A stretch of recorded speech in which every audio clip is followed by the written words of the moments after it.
Shalom saudara-saudaraku yang menerima anugerah dari Tuhan Yesus Kristus. Salam penuh kasih dan selamat datang bagi yang baru pertama kali bergabung di Bijaksana Channel. Seperti biasa, kita akan mengawali renungan ini dengan berdoa kepada Allah Bapa.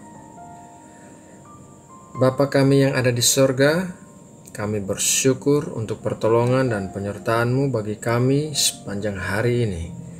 Terima kasih untuk segala hal yang baik yang telah kami terima dari hidup kami dan untuk orang-orang terkasih yang masih kami miliki di samping kami.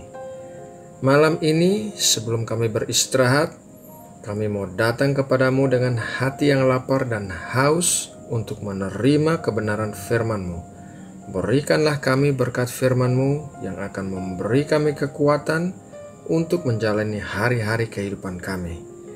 Terima kasih Bapa, dalam nama Tuhan Yesus kami berdoa dan mengucap syukur.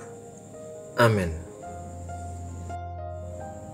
Saudara terkasih, ayat Alkitab untuk renungan ini diambil dari Yohanes 12 ayat 1-8. 6 hari sebelum Paskah, Yesus datang ke Betania, tempat tinggal Lazarus yang dibangkitkan Yesus dari antara orang mati. Di situ diadakan perjamuan untuk dia dan Marta melayani, sedang salah seorang yang turut makan dengan Yesus adalah Lazarus. Maka Maria mengambil setengah kati minyak narwastu murni yang mahal harganya, lalu meminyaki kaki Yesus dan menyekanya dengan rambutnya, dan bau minyak semerbak di seluruh rumah itu. Tetapi Yudas Iskariot, seorang dari murid-murid Yesus yang akan segera menyerahkan dia, berkata, "Mengapa minyak narwastu ini tidak dijual 300 dinar dan uangnya diberikan kepada orang-orang miskin?" Hal itu dikatakannya bukan karena ia memperhatikan nasib orang-orang miskin, melainkan karena ia adalah seorang pencuri. Ia sering mengambil uang yang disimpan dalam kas yang dipegangnya. Maka kata Yesus, "Biarkanlah dia melakukan hal ini mengingat hari penguburanku. Karena orang-orang miskin selalu ada pada kamu, tetapi aku tidak akan selalu ada pada kamu." Peristiwa dalam cerita ini terjadi tidak lama setelah Tuhan Yesus membangkitkan Lazarus dari kematian. Tuhan Yesus sedang berada dalam perjamuan makan yang diadakan untuknya oleh Maria, Marta, dan Lazarus. Marta melayani dalam perjamuan, sementara Lazarus duduk makan bersama Tuhan Yesus dan murid-muridnya. Saat itulah Maria mengambil setengah kati minyak narwastu murni dan meminyaki kaki Tuhan Yesus serta menyekanya dengan rambutnya. Kita tahu bahwa Petrus adalah salah satu murid Tuhan Yesus yang tercatat paling banyak bertanya dan berbicara. Namun kali ini Yudas Iskariot yang berbicara, dan hal ini adalah suatu peristiwa yang jarang terjadi. Yudas bertanya, mengapa minyak itu tidak dijual dan uangnya diberikan kepada orang-orang miskin? Apa yang Yudas lakukan ini adalah suatu gambaran hal yang juga sering kita lakukan. Ada Yudas di dalam setiap kita, dan kita harus mengenalinya ketika Yudas ingin melakukan sesuatu terhadap kita. Mengapa demikian? Karena apabila kita membiarkan Yudas yang ada di dalam kita untuk bertindak, maka ia akan menghambat kita untuk menerima mujizat dari Tuhan. Hal-hal apakah yang dilakukan Yudas terhadap kita? Ada 3 hal yang akan kita lihat satu persatu. Hal yang pertama, Yudas terdengar bijaksana. Ketika Maria meminyaki kaki Tuhan Yesus dan menyekanya dengan rambutnya, Yudas segera menghitung harga minyak itu dan harganya sangat mahal, yaitu setara dengan setahun gaji pekerja saat itu. Hal yang kedua, Yudas terdengar praktis.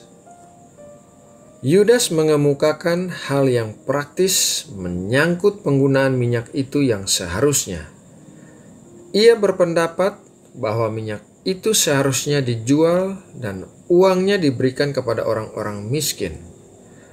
Maria dan Yudas tidak memiliki kesamaan cara memandang Tuhan Yesus. Maria memandang Tuhan Yesus layak menerima pencurahan minyak yang mahal itu, sementara Yudas memandang Tuhan Yesus tidak layak menerima pencurahan minyak. Hal yang ketiga, Yudas adalah seorang pencuri. Yudas menyarankan untuk menjual minyak itu dan memberikan uangnya kepada orang-orang miskin. Bukan karena ia peduli pada orang-orang miskin, melainkan ia bermaksud mencuri uang itu. Saudara yang terkasih, hari ini ketika Tuhan mengatakan kepada kita untuk melakukan sesuatu, kemudian pikiran kita mulai memikirkan alasan-alasan untuk tidak melakukan hal itu adalah Yudas yang sedang bekerja. Alasan-alasan yang terdengar bijaksana dan praktis untuk tidak melakukan apa yang Tuhan katakan kepada kita, dan karena Yudas adalah seorang pencuri, maka ia melakukan hal itu untuk mencuri dari kita. Ia akan membuat kita tidak mengalami mujizat yang seharusnya kita terima. Waspadalah terhadap pekerjaan Yudas yang ada di dalam kita. Ketika Tuhan mengatakan agar kita melakukan sesuatu, maka taatilah, dan kita akan melihat mujizat terjadi dalam hidup kita. Nah, saudara yang terkasih, demikianlah renungan malam ini, dan kiranya renungan ini dapat memberkati dan menguatkan kita semua. Mari kita berdoa untuk menutup renungan ini.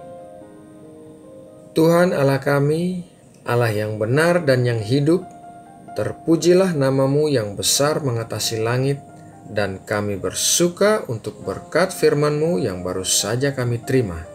Kami akan mewaspadai Yudas di dalam kami yang selalu membuat alasan-alasan yang meskipun terdengar bijaksana dan praktis, namun hal itu akan membuat kami tidak melakukan apa yang Engkau katakan, dan dengan demikian akan mencuri mujizat yang seharusnya kami terima dari Engkau. Bapa, setelah kami bersatu malam ini, kami akan segera beristirahat. Kami berdoa agar diberikan tidur yang nyenyak dan dipulihkan kesehatan tubuh serta kekuatan kami. Ketika besok pagi kami bangun tidur, kami akan siap untuk melakukan pekerjaan-pekerjaan-Mu melalui hidup kami. Terima kasih Bapa. Malam ini kami juga membawa Indonesia dalam doa kami. Kami berdoa agar Indonesia dipenuhi dengan api kebangkitan rohani. Kami berdoa agar Engkau memakai anak-anak muda yang bersemangat bagi perluasan kerajaan-Mu di Indonesia, bahkan sampai seluruh muka bumi ini. Biarlah nama-Mu saja yang dimuliakan dan diagungkan oleh segala makhluk di bumi dan di sorga. Terima kasih Bapa, dalam nama Tuhan Yesus Kristus, kami berdoa dan mengucap syukur. Amin.